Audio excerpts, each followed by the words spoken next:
A very warm welcome to the new episode of Ink and Insights. This is your host Sumit Sarma Samir. This is a Nepal-based podcast, and if you are interested in listening to the thought leaders and Nepali influences from around the world, please subscribe to my channel. I'm extremely pleased to welcome James Hopkins in my program today. James is a poet, entrepreneur, and retired investment broker who founded and hosts the Himalayan Writers Workshop. He earned a BA in French language and literature from Duke University. Some of his works are A Walnut Tree Waits for Its Bees, Eight Pale Women, The Blue Door, A Sleeping Tiger, Dreams of Manhattan. After a successful career on Wall Street, Hopkins retired in 2004 and relocated to Nepal. In today's episode, we'll talk about his love for Nepal, poetry, and philosophy. James, welcome to the Ink and Insights with Sumit Sarma Samir. Thank you so much, and thank you for having me. Absolutely. James, it's you have followed a kind of very unconventional path, starting in finance and then transitioning into poetry and cultural immersion. What inspired this shift? Well, I did start a very traditional path. I was born in the U.S. in the state of Virginia. In the 80s, when I came out of college, if you recall, greed was good. Ronald Reagan was president, and every mother's dream was to have their son go work on Wall Street. And so that's what I did. I bought a blue pinstripe suit, literally got on a Greyhound bus and talked my way into a job on Wall Street. But I was, in the end, the son of an English teacher. I grew up on the campus of a boarding school and surrounded by books. And so I had that going since I was a kid. And also my studies, as you mentioned in your kind introduction, were in French language and literature. So I always had a little bit of a split personality going, literature and writing on one side, and doing that sort of business Wall Street in the 80s and 90s kind of side on the other. Right, right. And can you share the story of how you fell in love with poetry and writing? Well, that's a good question. It happened so long ago that I don't remember exactly an origin story, but I do remember the first poem that I ever wrote, which apparently was for a fifth grade class. That I would have been 10 years old, and it went like this: something like, "Ice is not nice for birds and mice. It freezes them once, it chills them twice. So if you see a mouse out of its house, covered in snow, scrape him off. That will suffice." So this was my age 10 first poem, and it's all been sort of downhill from there, but it's been a good career. But I think, probably to answer your question a little more seriously, growing up as the son of an English professor, growing up around language and being physically surrounded by books, I would always walk into my dad's study, and there would be three walls of books, and my dad at the typewriter. And although my dad was not a writer himself, he was typing exams in those days. Somehow, just the presence of books, the presence of those sort of artifacts of creativity, really touched me. And when I started to be old enough to possibly write one of those beautiful bound objects of my own and call it art, I took that opportunity, and I was able to have the good fortune of having a long kind of interest in writing and creativity, and actually having my first book of poetry finally published in the early 1990s when I was in my 30s. And wow, just to have that sort of captured beauty was a kind of fulfillment of a dream since I was a little kid. Yeah. Right. It's an immense experience, isn't it? Yes, it's an extraordinary experience. You feel like you've finally accomplished something because you can hold it, and it's yours, and it's your voice, and it's your soul, and it's your vision. And I've had the good fortune of having 6 books of poetry published, and a new one coming out soon. But each time it's like creating a new child. Right, right. And your poetry often explores deep and philosophical themes. What influences your writing the most? Well, I would say that my poetry has changed a lot over time. Of course, you know, my first book, which was, as you mentioned, A Walnut Tree Waits for Its Bees, and then later Eight Pale Women. Those two books really are geographically situated in the sort of south of the U.S. My family comes from Virginia and has a long history in that part of the world. But that's a kind of, the South is a kind of storied Gothic, to me, sort of Gothic part of America with the ghosts of slavery and ignorance in a lot of ways, and not industrialized. And it's a verbal culture. And many of the people in the South were not educated as much as they were in the North, so a lot of storytelling. I grew up around a lunch table, a dinner table at my grandparents' house, where the kids would sit back and listen to the grandfather and the uncles telling stories about, the Civil War and skeletons found in the fields and things like that. And so early on, my work was more narrative, told the stories of what I was seeing in that part of the world. But I think as I gradually developed an interest in this part of the world, in Nepal and India and Tibet, they did indeed become a little more philosophical. As I gained a facility with your beautiful Hinduism and Buddhism and the sort of philosophical underpinnings and the view of those beautiful religions, um, my poetry began to shift, and it has become more of a work that seeks to describe the transcendent beauty of this life through metaphor and through imagery, the transcendent beauty that's often accessed through spiritual experience. Right, right. I can And it's say it very in that way. interesting. And how has your time in Nepal shaped your creative work and personal philosophy? Well, I think it's shaped it quite significantly. In my first long book of poetry, Eight Pale Women, in the middle of the book, I sort of make a shift away from the narrative stories of America and the South, and towards a kind of wide-eyed wonder at what was experiencing in the mid to late 90s when I first started coming here, and what I still experience today. And that is that a culture, the Nepali culture, a culture that's imbued with spirituality. Everywhere you turn, there are people from 3 or 4 o'clock in the morning going outside, connecting with the transcendent, making offerings. Here in Bodhanath, doing kora around the stupa and prostrations.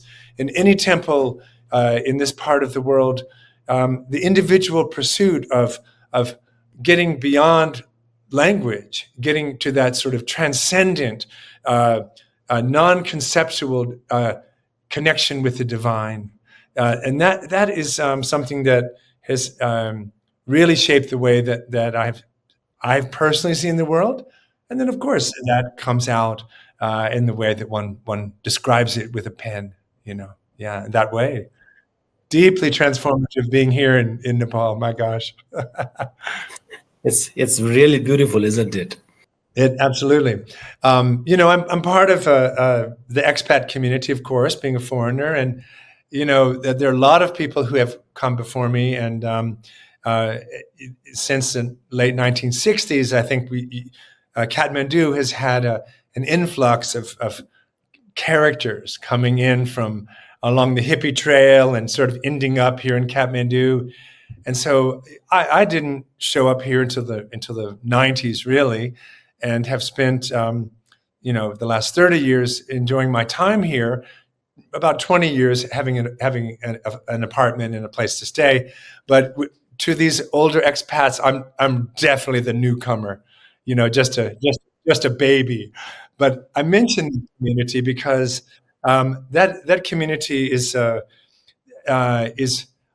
often inspirational to me as well. Not just the local Nepali community, but also the expat community with its characters and stories and the things the things that I hear about the way things used to be. I also find that something of a hook, something to write about. Yeah. Yeah, sounds very interesting. There's a lot of stories on that as well. Yeah, Yes. and what themes or experiences, I mean, from your Wall Street career, if any, have found their way into your poetry? Another great question. When I was living in the U.S., I did work for 23 years on Wall Street. It means in New York City, in Los Angeles, and in Washington D.C., but always for the same big financial investment house. So I spent a lot of time in these big glass towers. And I was, especially in Washington, D.C., was part of the poetry community there. It's a vibrant poetry community because it's where the poet laureate of the United States usually has a place at the Library of Congress. And there are many universities in Washington, D.C., American University, Washington University, all these, a lot of universities around this. So there's this vibrant poetry community. And I was deeply involved in that, member of many workshops and reading poetry and coffee houses and bars and all of that. And one of the workshops that I was in, there were a group of about 12 of us, and we met every Monday night at my friend Wayne's house and around his kitchen table. And Wayne's would often sort of bang his fist on the table and say, "We need to be writing the poetry of now, the poetry of suburbia, the poetry of where you live, not the poetry of the ivory towers of academia." And well, during those days, I was spending all of my time in a different kind of tower, a glass tower of finance. And so I really did, circling to the point of your question, I tried for many years to write poetry about, the corporate world, or the sort of Wall Street life. And I can't say that it was great, but I can say it was possibly interesting. I do. It ended up in poetry in the Blue Door, another one of my books, and some of the poems in A Sleeping Tiger Dreams of Manhattan also contains this kind of. It's more imagery, the imagery of reflected light and lonely downtown landscapes, and who's still wandering around on K Street Northwest in Washington D.C. after all of the politicians have gone home, and the Nicaraguan cleaning lady with her vacuum cleaner, who would always come by my office at 1 or 2 o'clock in the morning when I had taken off my investment broker hat and put on my poetry hat and dimmed the lights. And, we developed a kind of relationship where there would always be this weird guy writing poetry at 2 a.m. on the 12th floor. So I would try to capture a little bit of that world. And there are poets who do pull that off a little bit, because I think it is a valid enterprise. Poetry isn't just about nature and death and God. Poetry is also about our daily lives, and the more and more our daily life is in front of a computer. Our daily life can be in a corporate tower. And those people have just as much to say as anyone else about life, and it's possible. It's possible. तिमीसँग अब धेरै time छैन है, बिहे गर्नु छ भने गरिहाल, नत्र घरबाट मलाई अन्तै बिहे गर्दिनु। भर्खर 3 वर्ष भयो एमबीबीएस जोइन गरेको, 5 वर्षको कोर्स हो। के भो? अचम्म छ। एक्सक्युज मी सर मेरो 5 वर्षको कोर्स 3 वर्षमा सकाउन मिल्दैन? Get out. हेलो के सोच्यो त के सोच्ने मैले प्रिन्सिपलसँग पनि कुरा गरिसकेँ 3 वर्षमा पनि के हुन्छ 3 वर्षमा के भयो भाइ ल बस साउजी एक कप चिया कसले भन्यो 3 वर्षमा केही हुँदैन भनेर यो हेर एलआइसी नेपालको धनवृष्टि योजनामा 3 वर्षमा पैसा फिर्ता हुन्छ ए हो र जीवन बीमाको साथमा धनवृष्टि 3 वर्षमा एलआइसी नेपालको धनवृष्टि योजना LIC Nepal Warm services to delight your senses, taking hospitality to newer heights. Nepal Airlines. James, if we look into our own lives, which kind of compartmentalized on different, in terms of age and in terms of number, then if you look and reflect back, each decade has a story of its own, right? Sometimes Yes. it will have a story from financial sector. Some other time it's completely some of the other influential aspects as well. So we keep evolving, and things keep moving forward, and Absolutely. we keep writing and reflecting upon as the interest changes. I was Absolutely. kind of interested to also understand what motivated you to establish the Himalayan Writers Workshop. It's a good question. It came out of a wish to spend more time with writers. When I first moved here, I moved here with my longtime partner, and she was also a kind of Wall Street person. She had worked for Lehman Brothers, and I was working for UBS, largest Swiss bank, private bank in the world. And we both decided we were going to leave the West and come over here. And I thought that it was time to stop writing poetry, that poetry was sort of in service of the ego, and I was going to stop. And I was also going to stop listening to music. This is a kind of stupid idea, right? I thought this is a distraction. And I'm going to go to a Tibetan monastery and Buddhist monastery and get enlightened. So it was my, kind of a little bit wrong-headed idea to do that. And I did. For about 2 years, I didn't write any poetry, just stopped.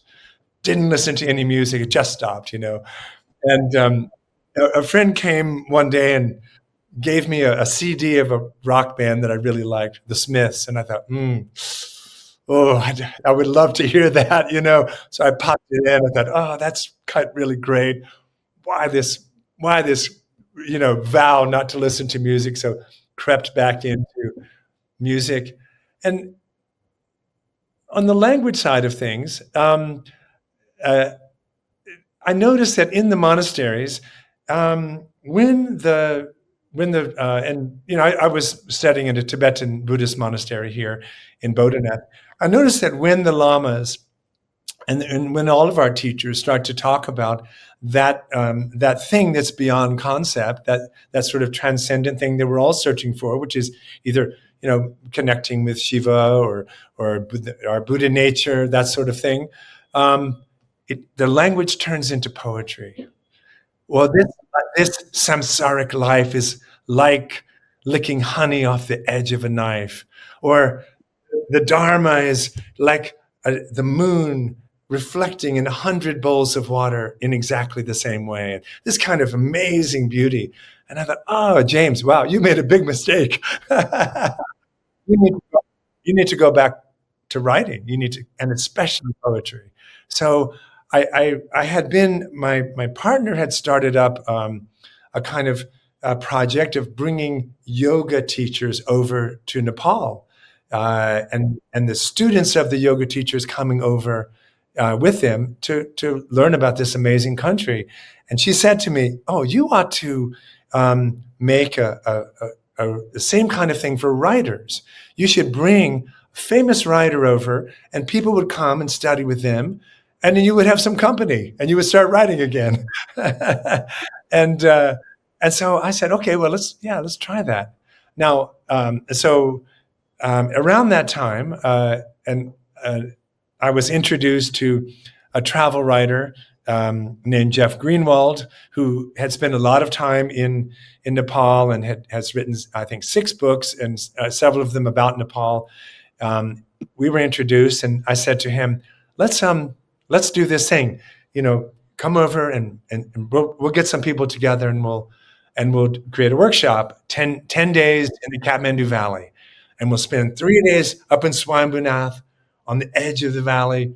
And then we'll take 3 days of deep dive into the chaos and beauty of Kathmandu city. And we'll stay in Bodhanath and, colorful. And then we'll go up to the mountains, up to Namo Buddha, a little bit quiet, where we can see the snow mountains, the grandeur of Nepal. And we'll process the whole thing. And then we'll come back down to the city and have a celebration. And so that was the format. And that was about 10 years ago now. It was just after the earthquake in 2015. And I also did it as a way to bring people back to Nepal, because people had, the earthquake had scared people away. And also, I knew that the hotels and the restaurants and the places here in Kathmandu were looking for foreign people to come back and help support them. And so I did it as a way to help bring people back to Nepal. And it was really successful. People loved it, and so now I have been doing, from that one that I started with Jeff Greenwald back in 2016. I guess that's 9 years ago.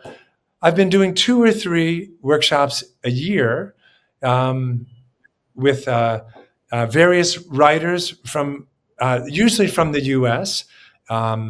Eric Weiner, a kind of New York Times best-selling author who comes once a year, and we've started going to Bhutan a little bit. We've broadened out to another part of the Himalayas. Lori Wagner from the San Francisco Bay Area, Lavinia Spalding from the San Francisco Bay Area, and now New Orleans area. Various writers from the U.S. and bringing their students over to experience the sort of magic of being in the beautiful mandala of the Kathmandu Valley, but also kind of having the carpet pulled out from under their feet so that they can get out of their own patterns back home and discover for themselves the beauty of this place. Great contribution both to literature and to help people from outside world, to bring them in Nepal, to help them understand Nepal in its totality. I mean, you are doing really great job. Thank you so much for doing all those services for our communities. What drew you to Nepal, and what has kept you busy for so many years here? Well, that's another great question. Thank you for asking. What originally drew me here was I was traveling around with a backpack like so many people did back in the 80s and 90s. I showed up a little bit late, early 90s, and I had gone to India, and I had come here to Nepal. And I was fascinated. I'd become fascinated with Eastern religion, Eastern philosophy, Hindu philosophy, and Buddhist philosophy, and I was just hooked by it, And I had noticed and I'd come back here. I'd first come for the first time in 1994, and then I'd come back almost every year to 18 months, again and again, just to learn more and to absorb this extraordinary culture that was so incredibly different from my own. I didn't know how, the other 60% of the world lived. I just kind of knew the Western corner of it. And I was fascinated by the philosophy that I was hearing about how one could change one's own life, one's own mind, let go of the ego, be happier, be more compassionate, be kinder. And I saw it in action. I saw the people being exactly that way, kind, gentle, compassionate, respectful, and I thought, well, frankly, I would like to be more like that, and so we took this big leap to move over here, letting go of family and friends and our jobs and our religion. I kind of switched religions and came over here. But when we came here to sort of live and study here for the first time, 2004, I thought it would be for a couple of years. I thought, okay, this will be fun. We'll do this, and then we'll move on, to somewhere else, somewhere more interesting. Well, the more interesting place never showed up. What happened was I became more interested in this culture. The longer I have stayed here, the more I have loved Nepal. And I think what it is the people, of course. Their genuine kindness, openness, curiosity, just kind of playful nature, which, as the rest of the world seems to be going in the opposite direction a little bit, thinking of my own home country and some of the countries associated with it, getting a little more inward focused and not quite as pleasant as we used to be. This part of the world has revealed itself to me to be a country of real community, real sub-communities and families and openness. And through all of that, I've always felt very welcome. As a foreign person, absolutely welcome all the time. Never any kind of feeling of like that I didn't belong here already. It's very unusual. Yeah. Right, James. It's so wonderful to hear all these good things from people like you who's been living here for such a long time. And you are also deeply engaged with Buddhist philosophy. How has it influenced your writing and way of life? Well, that question is fairly straightforward, but I'm trying to think about. Your question was sort of two-part, writing and way of life, and I was pausing for a second to think if my writing and my way of life were the same thing. I think that's inherently a really interesting question. I hope that my writing and my way of life are the same thing. I hope that's the case. I hope that my way of being in the world is open and creative and always looking for something that points me to something greater than myself. I hope I'm living that way. During the COVID time, I signed up for a poetry workshop, you can say, where for an entire month we had to write a poem every day. And this is quite a challenge, especially if you want to write good poetry. I'm using air quotes because I'm not sure what that is, but good poetry. I wanted it to be good. So what happened was you wake up and okay, we have to write a poem today, and I have to send it in to the rest of the group by midnight. So every day became a search for some kind of meaning, some kind of metaphor, something you can say worth writing about. What am I experiencing in walking around my apartment because it was COVID time? That's worth writing about. What am I experiencing looking out at the new flocks of birds and in the trees or whatever was happening outside during? What is worth writing about? And somehow I developed a little bit of a habit of tuning into that. The inherent metaphor, the thing that sends you to a place of creativity, a bug upside down on the floor, or the way that the light is hitting the windows when it comes around finally, or something like that. And I feel like maybe that taught me a little bit because I've noticed even though COVID has passed and the workshop is over, I did it for 2 months actually. I still maintain that little bit of spark where is life is life in service of creativity, and as a poet, I feel like I can say, yeah, it is absolutely. Um, but your original question was about Buddhism and its effect on creativity, and I spoke to that just a little bit earlier about the way that our teachers, the gurus and the lamas, talk about that thing, God or Buddha nature or whatever we're trying to reach, being beyond language. So there is that as well, but nobody really wants to read too much of that, So I've tried to. I work in an impoverished community here in my neighborhood, and I've tried to, as I tell the story of what I see in those difficult places, I've tried to sort of stick a little bit of that sort of Buddhist philosophy in there about kindness and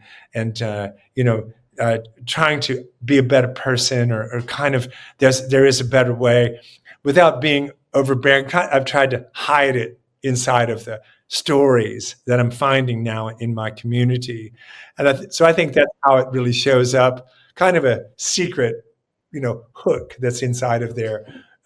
Not too much up front. Yeah. James, my last question for today's program, perhaps, is you briefly touched upon, one of the new book that's coming up. Could you please, highlight on what that book is all about? Sure. Yeah, absolutely. Well, I'm very proud to say that finally, after kind of setting aside poems that I have written in or about Kathmandu, I'm coming out with a new book that is called Ex-Violinist in Kathmandu. And it's literally a collection of poetry from the past, let's say 17 years, that I've written sort of about this beautiful valley, or was written while I was living in this beautiful and inspiring place. And why ex-violinist in Kathmandu? Well, because when I first moved here, I was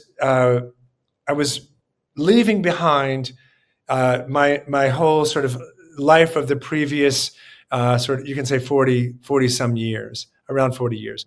I had created myself as a kind of professional guy who people ask me what I did. Oh, I'm an investment broker. I have this partner, and I have a very structured sort of story that I was telling about myself, and a narrative about myself. And when I came here, I didn't realize that the most difficult part of becoming a member of an expat member of a new community was the job of redefining yourself and who you are in the world. All that stuff is left behind. Oh, well, I would try to do it. People say, oh, what are you doing here? And I would say, well, I'm studying in a monastery. And then their face would go blank, oh, I'm kind of a poet. And then they wouldn't know what to say. And then sometimes I even tried saying, oh, I'm not doing anything. I'm just here, And then, of course, that was a total showstopper. So if I told people, oh, I'm an investment broker, I'm an ex-Wall Street guy I used to go to Duke University, and I used to live in Virginia, then people, immediately they had an idea who I was, Well, then I thought, well, if we are constantly manufacturing our identity for ourselves and others, I also played the violin for 10 years when I was a little kid, from kind of, I don't know, age 5 until 15, I played violin, long time, 10 years. So I'm also an ex-violinist. I'm also, an ex-bicycle mechanic, because I used to fix people's bicycles. So one can define oneself in many ways. The title of this book is Ex-Violinist in Kathmandu, and it's coming out. Well, it's already ready. I'm just the publisher is waiting for it. I'm just laying it out right now. It's all been put together, and hopefully it'll come out late summer, early fall, and it will contain what I hope is the story of my remaking myself, remaking my identity as an expat, as a former American guy who is quite happy to be at home here in the beautiful Kathmandu Valley. Yeah, that's the book. Beautiful, beautiful, James, and I hope that we'll get a copy of it from you, a signed copy, and I'll go through it as well. And we wish you good luck for that, and we wish you good luck for your stay in Nepal. And we are very happy, and we would like to thank you that you are contributing to the literature and also to our community. Thank you so much, and thank you so much for your time today in my program. Absolutely. Sumit, thank you so much for having me on your show. I loved your questions. They were thought-provoking and also very welcome. And I really appreciate you asking me to be here. Thank you. Thank you.